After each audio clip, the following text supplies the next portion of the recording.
നമസ്കാരം, ടുഡേറ്റ് മലപ്പുറത്തിലേക്ക് സ്വാഗതം. പുതിയങ്ങാടി വലിയ നേർച്ചയുടെ സമാപന ദിനത്തിൽ ആനയിടഞ്ഞ് തുമ്പിക്കൈ കൊണ്ട് തൂക്കിയെടുത്ത് നിലത്തിട്ടയാളുടെ നില ഗുരുതരം. തിരൂർ തെക്കുമുറി സ്വദേശി പൊട്ട ചോലപ്പൊട്ടിയിൽ കൃഷ്ണൻകുട്ടിയാണ് കോട്ടക്കലിലെ മിംസ് ആശുപത്രിയിൽ തീവ്രപരിചരണ വിഭാഗത്തിൽ ചികിത്സയിലുള്ളത്. നിരവധി പേർക്ക് പരിക്കേറ്റു. ആനയുടെ പാപ്പാന്മാർക്കെതിരെ തിരൂർ പോലീസ് കേസെടുത്തു. ദേശീയപാത നിർമ്മാണത്തോടനുബന്ധിച്ചുണ്ടായ പുതുപ്പൊന്നാനിയിലെ ഗതാഗത പ്രതിസന്ധി പരിഹരിക്കാൻ ആവശ്യമായ ബദൽ സംവിധാനം ഒരുക്കാൻ national highway authority of India Kochi project മാനേജറോട് ആവശ്യപ്പെടാൻ നഗരസഭാ ട്രാഫിക് ക്രമീകരണ സമിതിയിൽ തീരുമാനമായി.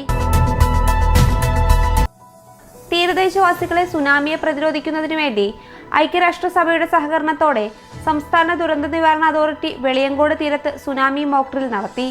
വെളിയങ്കോട് 10 മുറി തീരത്ത് വെച്ച് നടത്തിയ മോക്ക് ഡ്രിൽ വിജയകരമായി പൂർത്തിയായി. അങ്ങാടിപ്പുറം പരിയാപുര നിവാസികൾ വീണ്ടും പുലിഭീതിയിൽ.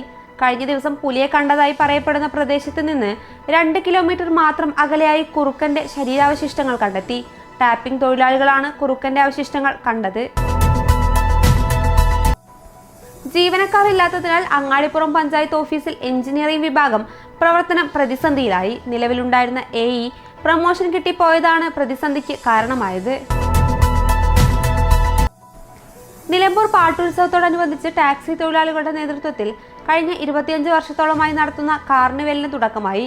നിലമ്പൂർ നഗരസഭാ ഉപാധ്യക്ഷ അരുമ ജയകൃഷ്ണൻ ഉദ്ഘാടനം ചെയ്തു.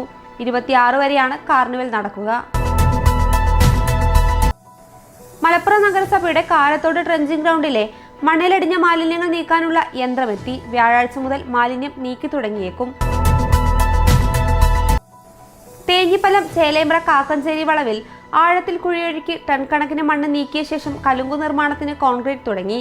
6 വരിപ്പാത നിർമ്മിക്കാനുള്ള സ്ഥലത്താണ് താഴ്ചയിൽ കലുങ്കു നിർമ്മിക്കുന്നത്. കലുങ്കു നിർമ്മാണം കഴിഞ്ഞാലാണ് ഇവിടെ NHന്റെ 6 വരിപ്പാത നിർമ്മാണം പൂർത്തിയാക്കാനാകൂ.